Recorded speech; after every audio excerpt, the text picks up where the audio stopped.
Okay, so the third part of our notes deal with separable differential equations.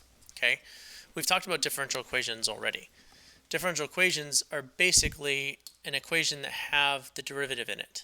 Okay, a separable differential equation is when you have a function of x and a function of y as a product, or as division, where it's the function of x divided by the function of y, because we know that you can change division into multiplication if we need to.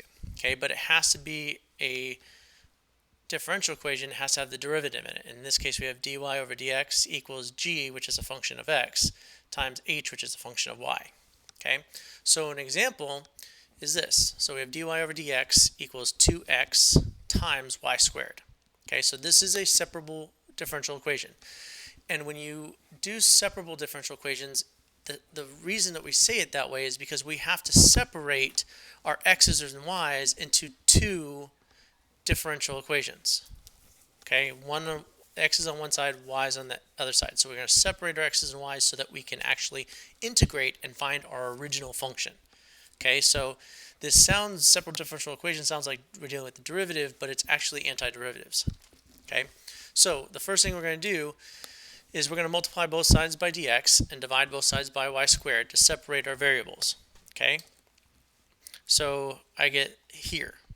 So next thing I'm going to do is I'm going to change y squared on the bottom to its negative power form. Okay, so that gives me both my x's and y's in its power form, so that I can now integrate very easily. And now we're doing basic anti-differentiation, where we're adding 1 to the power, dividing by the new power. But notice, to do that, I need to make sure that my variable integration matched my function on both sides. So I'm integrating both sides. On the left, I'm doing it in terms of y, and on the right, I'm doing it in terms of x. Okay? So the next thing I'm going to do is just take the antiderivative. So add 1 to the power, divide by the new power. So notice that I get a constant on both sides. Now, some teachers, some professors tell you just to do it on one side, because it's not going to matter. Because what you're going to do is you're going to move it to the other side anyway. You're going to combine those constants. So if, say, you subtracted c1 from both sides, like this, well, c2 minus c1, you got a constant minus a constant, it's still just a constant. And of course, c1 minus c1 is 0. So it really doesn't matter. So some professors, some teachers say, oh, we just don't put the c on the y side, we just put it on the x side. But this is the reason why. Okay? So now we've taken our antiderivative.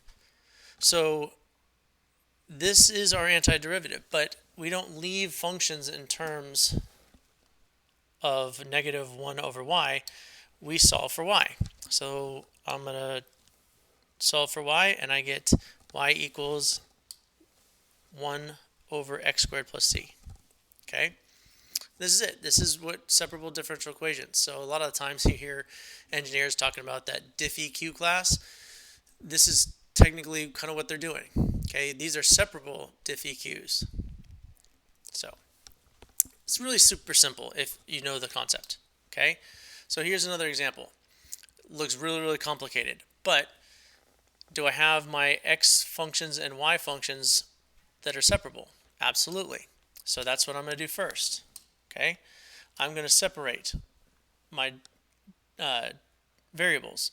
Y is on the left, x is on the right. Okay, so I'm dividing both sides by 1 plus y squared, and then I'm multiplying both sides by dx to get my y's on one side and my x's on the other. Okay, now on the right, I'm going to have to do U-substitution. And I know I have to do U-substitution because I have e and I have x squared inside of it, which means I have a function inside of a function. And I see the derivative of x squared right there, 2x staring me in the face. So we got to do U-substitution for that one. Okay, so we say u is x squared, so du is 2x. We do U-substitution. On the left side, though, that should be a familiar equation. That's our arctan, or our inverse tangent. So when we take our antiderivative, this is what we get. Plug u back in to get in terms of x as well, and then combine our constants. Okay? But again, we're trying to get a y equals equation. So we have that arctan, the inverse tangent. So to get rid of that, we're going to have to take the tangent of both sides. Okay? So to find it explicitly, we take the tangent of both sides, and that means y equals the tangent of e to the x squared plus c. Okay, so at the end, again, we should have a y equals.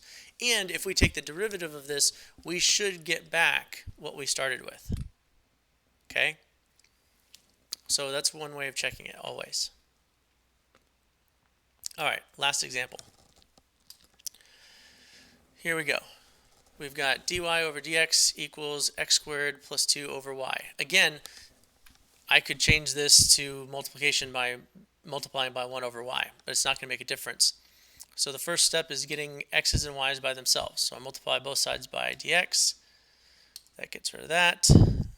Then multiply both sides by y. Gets rid of that. So now I got my y's on one side and my x's on the other. Okay? So I've separated my variables. Set up my integration on both sides. Do the antiderivative, which is adding 1 to the power, dividing by the new power. Then I'm going to combine my constants by subtracting it to the other side, and I'm going to multiply by 2 to get rid of that 1/2. So that gives me y squared equals 2/3 x cubed plus 4x plus c. Now, I multiplied the c by 2, but again, I don't have to put 2c because 2 times a constant is still just a constant. Okay? And then, of course, my last step, to get rid of that y squared, I take the square root of both sides, and that is my answer. That is the solution to my differential equation. Okay? And that's all there is to it. Separable differential equations basically just mean that I have to do one more step and I have to integrate both sides. It's kind of like implicit differentiation. Okay? In implicit differentiation, we had to take the derivative of x's and y's and then solve for dy over dx. This time we're separating our x's and y's, taking the antiderivative and resolving it in terms of y. So it's basically just the inverse of implicit differentiation. Now, remember, half of the AP exam and half of the nation's college of professors do not allow calculators. Okay, so all of these rules and techniques that we're using, okay, you have to know how to do it by hand. Yes, there's technology that will do this for us now. Okay, there are calculators. The TI Inspire has an algebraic system where it can actually do integration, where you just type it in and it'll find the integral. Okay, but you must practice it by yourself by hand till you're good at it, because the other half of the AP exam doesn't have a calculator.